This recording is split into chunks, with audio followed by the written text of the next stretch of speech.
Hello friends, स्वागत है आपका एसएसएमई विजन पर। हम सभी ने अपने भारत पर हुए जुल्म की लाखों कहानियां और किस्से सुनते और सुनाते आए हैं, पर आज हम बात करेंगे एक ऐसे महान योद्धा के बारे में जिन्होंने देश की आजादी के लिए मुगलों को अपने तलवार की धार की मिसाल तो दिखाई ही, तथा साथ ही साथ अपने धर्म की रक्षा के लिए अपने ही आंखों के सामने अपने 4 साल के बेटे के टुकड़े होते देखते रहे। और हद तो तब हो गई जब बेटे के कलेजे को मुगलों ने योद्धा के मुंह में ठूंस दिया। फिर भी उस योद्धा ने अपना धर्म नहीं छोड़ा। दोस्तों, इस वीडियो को पूरा देखिएगा, क्योंकि आज जो आप देखने जा रहे हैं यह आपको किसी ने नहीं दिखाया और बताया होगा, और यह आपको सोचने पर मजबूर कर देगा कि हमारे पूर्वज ने क्या कुछ सहकर हमारी जमीन के साथ हमारे धर्म की भी रक्षा की। तो पेश है बंदा सिंह बहादुर की संपूर्ण कहानी। 17वीं सदी के उत्तरार्ध की बात है। राजौरी में एक राजपूत परिवार में एक लड़के का जन्म हुआ, जिसका नाम लक्ष्मण देव रखा गया। उन्हें बचपन से ही तीर कमान का शौक था। घुड़सवारी और शिकार में भी उन्हें महारत हासिल थी। लड़कपन में घटी एक घटना ने लक्ष्मण के मन पर गहरा प्रभाव डाला। हुआ यूं कि एक दिन लक्ष्मण जंगल में शिकार के लिए गए। वहां उन्होंने एक हिरनी को निशाने पर लिया और तीर छोड़ दिया, और तीर ने अपना काम कर डाला। हिरनी वहीं ढेर हो गई। लक्ष्मण उसके पास गए तो पता चला कि वो गर्भवती थी। पेट फाड़कर देखा तो उस हिरनी के पेट में 2 बच्चे थे, जो लक्ष्मण की आंखों के सामने दम तोड़ गए। इस घटना के बाद लक्ष्मण का मन दुनिया से उचट गया। घर बार छोड़ के वो साधु सन्यासी के भेष में दर दर भटकने लगे। उन्होंने अपना नाम भी बदलकर माधोदास रख लिए। घूमते घूमते माधोदास नासिक के पास पंचवटी पहुंचे और वहां बाबा औघड़नाथ का शिष्य बन गए। 21 साल की उम्र में उन्होंने नांदेड़ में अपना आश्रम बनाया और वहीं रहने लगे। सितंबर 1708 में नांदेड़ के आश्रम में गुरु गोविंद सिंह पधारे। औघड़ जोगी माधोदास ने गुस्से में कहा, कौन हो तुम और मेरे आश्रम में आने की हिम्मत कैसे हुई? गुरु साहब ने जवाब दिया, सुना है तुम सर्वशक्तियों के मालिक हो, इतना तो तुम्हें पता होना चाहिए। उसी दिन से माधोदास जी ने चौगा छोड़कर खालसा धर्म अपना लिए और वो गुरु गोविंद सिंह का शिष्य बन गए। गुरु ने नया नाम दिया, गुरबख्श सिंह। पंजाब की ओर गुरु गोविंद सिंह तब मुगलों के निशाने पर थे। गुरु तेग बहादुर की हत्या के बाद सिखों और मुगलों के बीच 25 साल से जंग चल रही थी, जिसके चलते गुरु गोविंद सिंह को आनंदपुर साहिब छोड़कर दक्षिण की ओर जाना पड़ा था। गुरु गोविंद सिंह ने गुरबख्श को पंजाब की ओर रवाना किया। उन्होंने कहा कि वो पंजाब में मुगलों के खिलाफ सिखों का नेतृत्व करें। सिख इतिहासकारों के हिसाब से गुरु गोविंद सिंह ने तब गुरबख्श को एक 2 धारी तलवार, 3 तीर और 5 साथी भी दिए। गुरु की आज्ञा मानते हुए गुरबख्श ने पंजाब की ओर कूच किया, लेकिन उनके पीछे गुरु गोविंद सिंह की हत्या कर दी गई। इसके बाद सिख साम्राज्य की बागडोर गुरबख्श ने संभाल ली। अपनी बहादुरी के चलते वो बंदा सिंह बहादुर के नाम से मशहूर हुए। 1708 में औरंगजेब की मौत के बाद मुगल बागडोर बादशाह बहादुर शाह के पास आई। उनके भाई काम बख्श ने दक्कन में विद्रोह कर दिया था, जिस कारण बहादुर शाह को दक्कन के कैंपेन पर निकलना पड़ा। मौके का फायदा उठाते हुए बंदा बहादुर सतलज के किनारे पहुंचे और वहां के किसानों को अपनी सेना में जोड़ना शुरू किया। औरंगजेब की मौत के बाद सरहिंद में जमींदारों की ताकत बढ़ चुकी थी। वो मनमाने ढंग से लोगों से टैक्स वसूली कर रहे थे। सामंतों का उत्पीड़न आम बात थी, लेकिन दिल्ली की ताकत कमजोर हुई तो उन्होंने और फायदा उठाना शुरू किया। सरहिंद में किसान एक काबिल लीडर की तलाश में थे। बंदा बहादुर के कहने पर उन्होंने उनकी सेना में भर्ती होना शुरू कर दिया। उन्हें घोड़ों और पैसों से मदद दी। 29 अगस्त 1710 की घटना है। उस रोज मुगल सेना में एक अजीब सा फरमान जारी हुआ। बादशाह बहादुर शाह ने आदेश दिया कि मुगल सेना में जितने भी हिंदू हैं उन्हें अपनी दाढ़ी कटवानी होगी, कारण कि मुगल सिखों पर हमला करने जा रहे थे और वो नहीं चाहते थे कि कोई भी सिख गलती से भी सेना में शामिल हो। मुगल सेना ने मुनीम खां की अगुवाई में सरहिंद पर आक्रमण किया। मुगल सेना के सामने बंदा बहादुर की फौज कमजोर थी। लोहगढ़ के किले में जबरदस्त लड़ाई हुई, लेकिन 60,000 की मुगल सेना ने लोहगढ़ के किले का घेराव कर लिया।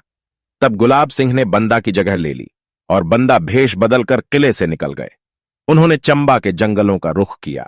बंदा के इस तरह हाथ से निकल जाने से बहादुर शाह बहुत नाराज हुआ। 10 दिसंबर 1710 को उसने फरमान जारी किया कि जहां कोई सिख दिखे उसे मार डाला जाए। बंदा ने जंगलों से ही सिखों को हुक्मनामे भेजे ताकि वो दोबारा अपनी ताकत इकट्ठा कर उनसे मिलें। 2 साल तक बंदा छुपते छुपाते रहे। उनके बुलाने पर 1712 में कीर्तपुर साहिब में सिखों ने राजा अजमेर चंद को हराया। अजमेर चंद ने ही पहाड़ी राजाओं को गुरु गोविंद सिंह के खिलाफ भड़काया था।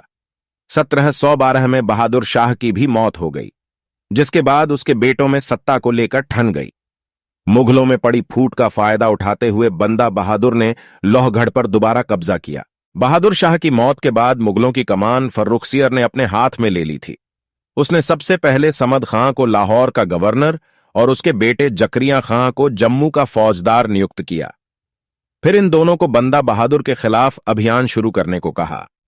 3 साल के इस अभियान में समद खां ने बंदा बहादुर को गुरदासपुर शहर से 4 मील दूर गुरदास नांगल तक ढकेल दिया।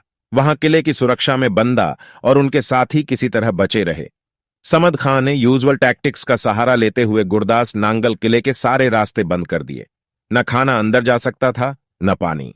बंदा पहले भी लोहगढ़ के किले से भाग निकले थे, इसलिए हमले की बजाय समद खां ने इंतजार की नीति अपनाई।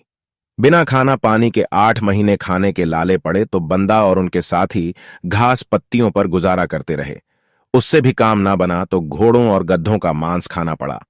8 महीने किसी तरह गुजरे, लेकिन दिसंबर आते आते दिखने लग गया था कि बाहर निकलने के सिवा कोई चारा नहीं है। किले के दरवाजे खुले तो मुगल सेना टूट पड़ी। 17 दिसंबर 1715 को 300 सिखों को कत्ल कर लगभग 700 सिखों को बंदा बहादुर सहित गिरफ्तार कर लिया गया। फर्रुखसियर ने आदेश दिया था कि बंदा उसे जिंदा चाहिए। मारे गए सिखों के सिर भाले में टांग कर पहले लाहौर के बाजार में परेड करवाई गई और फिर उन्हें दिल्ली ले जाया गया। औरंगजेब के जमाने से ही दुश्मनों की नुमाइश का रिवाज था। बंदा और उनके साथियों को देखने के लिए दिल्ली में भीड़ उमड़ी। समद खां का बेटा झकरिया खां इनकी अगुवाई कर रहा था। मखौल उड़ाने के लिए बंदा को शाही पोशाक पहनाई गई और हाथी के ऊपर पिंजरे में डाल रखा था। बंदा के बाकी साथियों को दिल्ली के कोतवाल सरबराह खां के हवाले कर दिया गया। 5 मार्च 1716 को सजा का ऐलान हुआ। सजा थी सर कलम किया जाना। न बोलते ही सिर धड़ से अलग एक बड़े से चबूतरे पर एक एक आदमी को ले जाकर एक ही सवाल पूछा जाता, क्या तुम इस्लाम कबूल करते हो?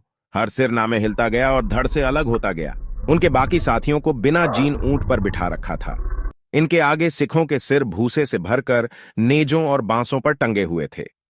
इन सब को बादशाह फर्रुखसियर के आगे पेश किया गया।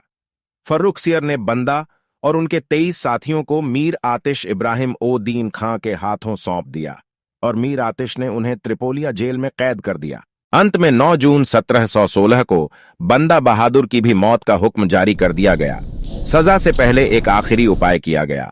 बंदा को अच्छे कपड़े पहनाकर कुतुबुद्दीन बख्तियार काकी की दरगाह पर ले जाया गया और दरगाह के चारों ओर घुमाया गया। वहां पर कोतवाल ने कहा, आखिरी बार पूछ रहा हूं, मौत या इस्लाम? बंदा अपने जवाब पर अड़े थे। 7 दिनों तक चले इस कत्ले आम से कोतवाल सरबराह खां जब थक गया तो उसने सजा पर रोक लगा दी। उसने फर्रुखसियर से कहा कि मसले को जरा ठहरने दिया जाए, कुछ दिन जुल्म सहेंगे तो होश आएगा और इस्लाम कबूल कर लेंगे। 3 महीने तक बंदा बहादुर को काल कोठरी में बंद रखा गया। सवाल का जवाब तब भी ना ही था। कोतवाल को सूझी तो वो उनके 4 साल के बेटे अजय सिंह को सामने ले आया। बेटे की गर्दन पर तलवार रख बंदा से फिर वही सवाल दोहराया गया। बंदा की गर्दन इनकार में पूरी घूमी भी नहीं कि जल्लाद ने अजय का सर कलम कर दिया। इसके बाद उसने शव से बच्चे का कलेजा निकाला और बंदा सिंह के मुंह में ठूंस दिया। बंदा तब भी डिगे नहीं, उन्होंने मौत चुनी। इसके बाद जल्लाद ने एक खंजर से उनकी दोनों आंखें फोड़ दी। गर्म सलाखों से उनके शरीर को दागा गया। मौत से पहले जितनी संभव थी यातना दी गई। शरीर से मांस नोचा गया और अंत में शरीर के टुकड़े काटकर अलग अलग कर दिए गए। बंदा की मौत के 2 साल बाद मराठाओं ने फर्रुखसियर को जंग में हरा दिया।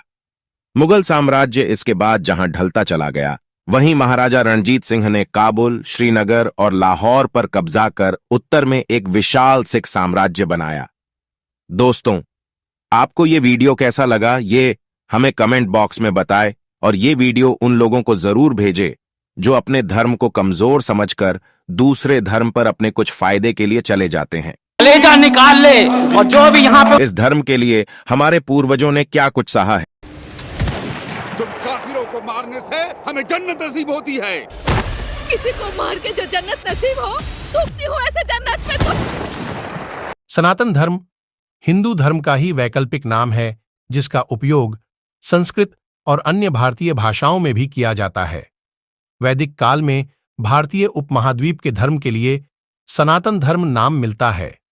सनातन का अर्थ है शाश्वत या सदा बना रहने वाला, अर्थात जिसका न आदि है न अंत। हेलो दोस्तों, हम आपके सामने वही वीडियो लेकर के आते हैं जो हमें लगता है कि ये जानकारी आप सभी के लिए भी बहुत फायदेमंद होगा, क्योंकि जितना ज्यादा जानकारी होगी उतना ही ज्यादा कॉन्फिडेंस होगा। हमें अपने परिवार का हिस्सा बनाने के लिए आप सभी का SSME विजन की पूरी टीम तहे दिल से धन्यवाद करती है। हम आपको ऐसे ही सही जानकारी देते रहेंगे, ये हमारा आपसे आज फिर से वादा है। वीडियो पसंद आए तो वीडियो को लाइक करें, चैनल को सब्सक्राइब करें और बेल आइकॉन को दबाना मत भूलिएगा। धन्यवाद।